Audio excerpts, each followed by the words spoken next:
So those pesky Victorians are back again.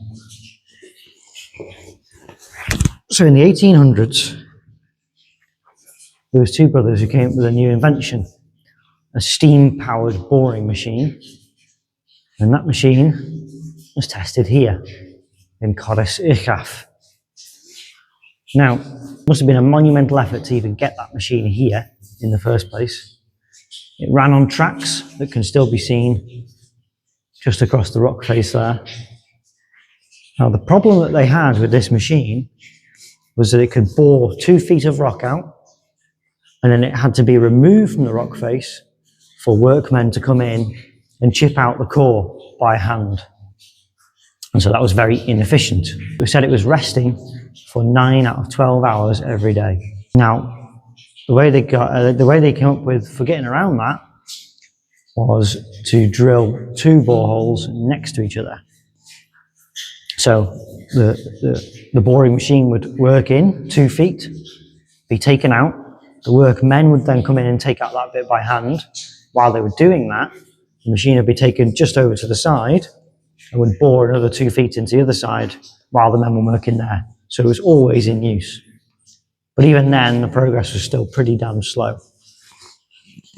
As you can see here, these were literally just a test run to provide proof of concept for their invention. You can still really clearly see the lines from the boring machine. I couldn't find any pictures online of this steam boring machine. I would have loved to see what it looked like. It obviously used some sort of rotation. I imagine it would have been a huge behemoth of a machine. You can see the rails that used to run on there.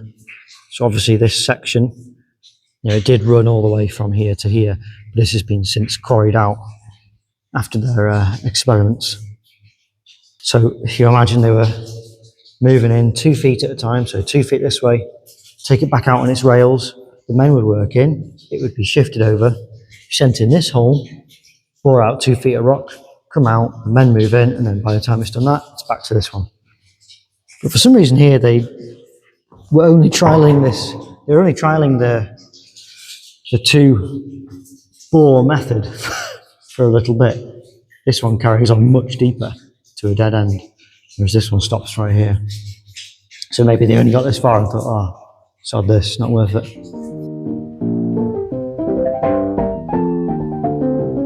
Unfortunately, it didn't take off.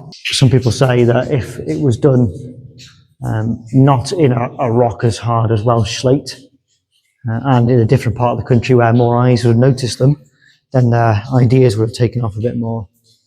But the length of time it took them to make it efficient was too slow, and the rest of the country caught up. And in the following years, other inventions, other boring machines were used, proper drilling equipment, like rotary drills were used. They were the ones chosen to be used for boring out the Channel Tunnel between England and France. So this is obviously a typical Welsh slate mine, slate quarry. But when you look on a BGS map of the area, which I did before coming here, it says these are Ordovician sedimentary rocks. So Ordovician mudstone formations, but they are quite clearly slate.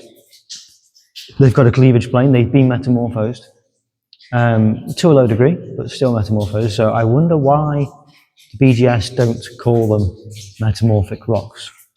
Anyone got an idea about that?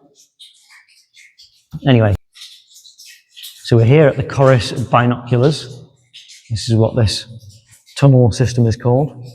And we're in a quarry. No, I think it's known as the Aber. So these rocks were Ordovician mudstones laid on an ocean floor about 400 million years ago.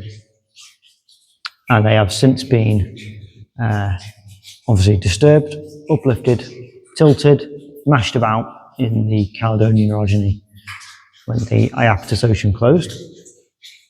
And so what we're left with are massive formations of slaty rock that, of course, was used for tiling and what else you need flat rocks for. Well, the madness of Victorians. never ceases to amaze.